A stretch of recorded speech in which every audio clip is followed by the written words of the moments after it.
Totoo ba nakasal na si Bea Alonso at Pure Gold Prize Club President na si Vincent Co? Ang daming naging speculation sa supposed wedding nila sa Spain na hindi natuloy.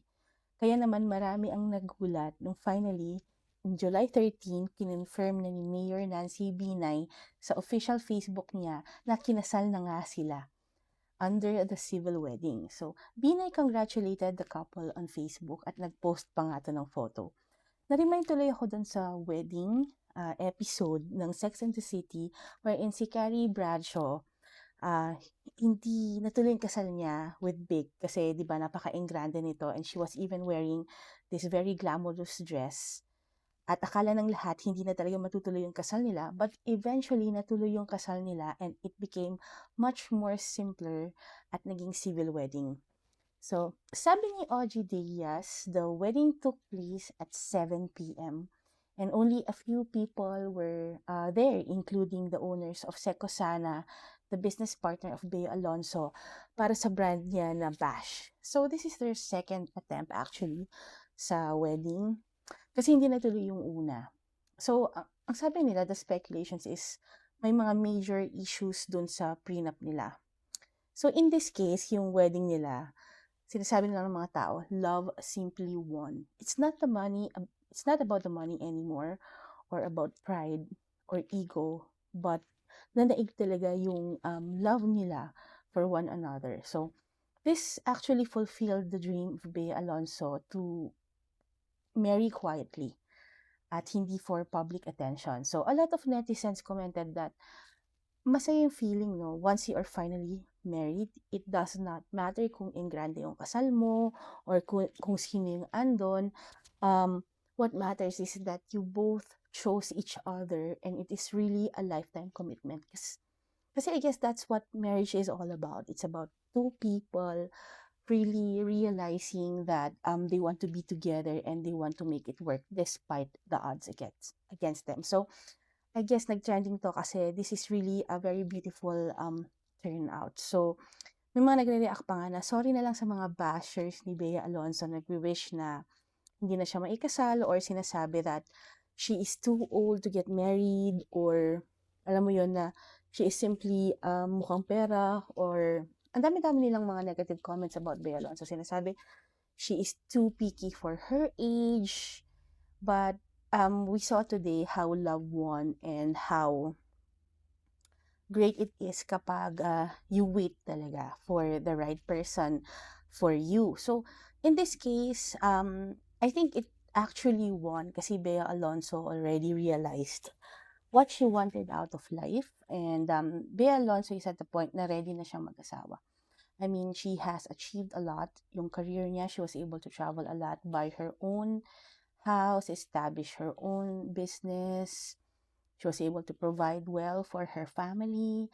And alam mo yon, Bea Alonso is estimated to be worth around 2.4 billion pesos due to her real estate investments.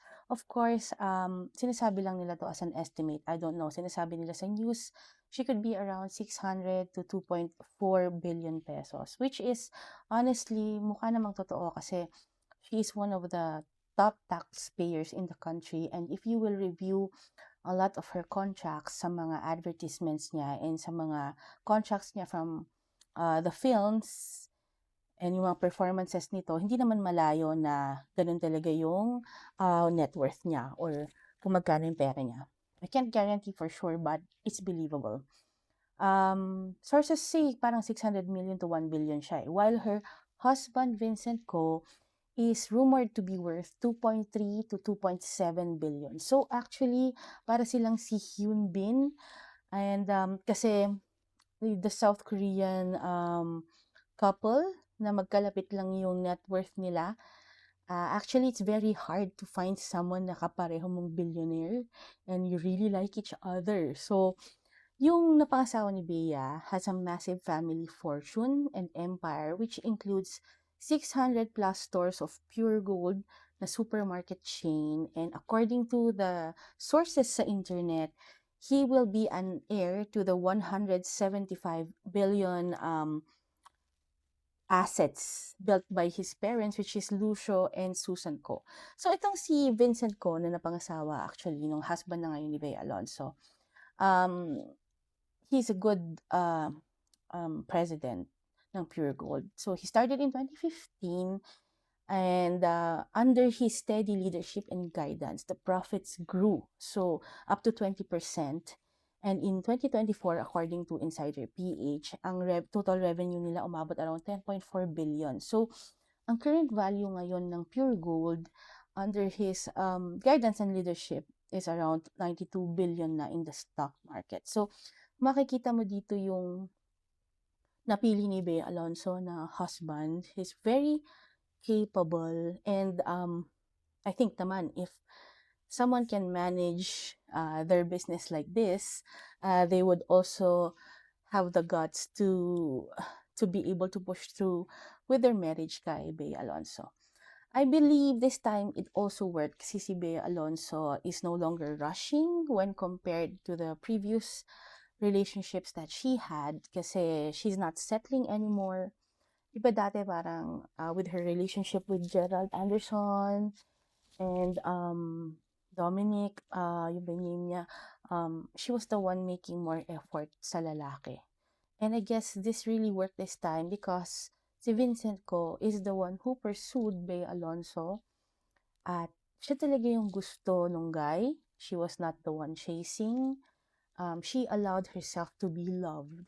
And of course, pareho na silang handang ikasal. Kasi a lot of things has to do with a guy being prepared to get married. Kasi no matter what you do, kahit gaano mo sabihin mag-effort ka sa isang relationship, if the other person is simply not ready to get married, wala talaga mangyayari. So there is really nothing you can do to change the mind of a person. So you just have to find someone who is on equal footing with you at handa to look at the same direction as you do.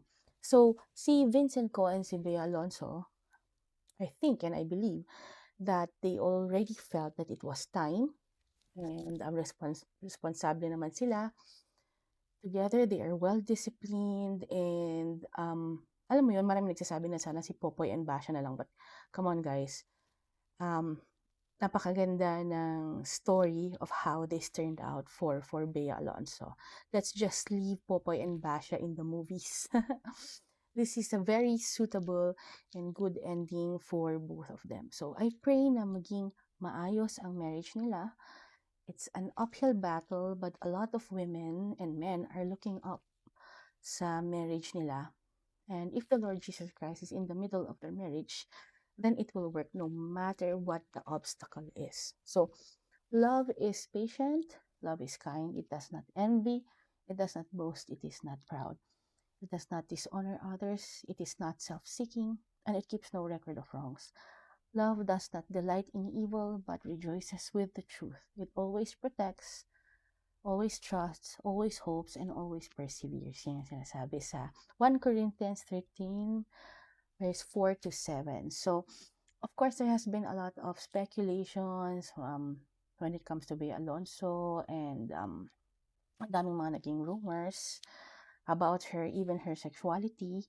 But I'm really happy that all of these rumors are now quelled and dispelled, and I wish her a very, very happy and long-lasting marriage that is made with love talaga and lots of happy, happy memories. Alam mo yun, it's really happy when even someone, a celebrity you do not know, gets a good ending. Kasi they are national symbols, whether they like it or not. Celebrities are looked up to, and if they show a good image, or their life story turns out to be better, then it inspires a lot of people. So, alam mo yun, kahit celebrity sila, they have a major and social responsibility to the people. So, congratulations, Bea Alonso and Vincent Ko.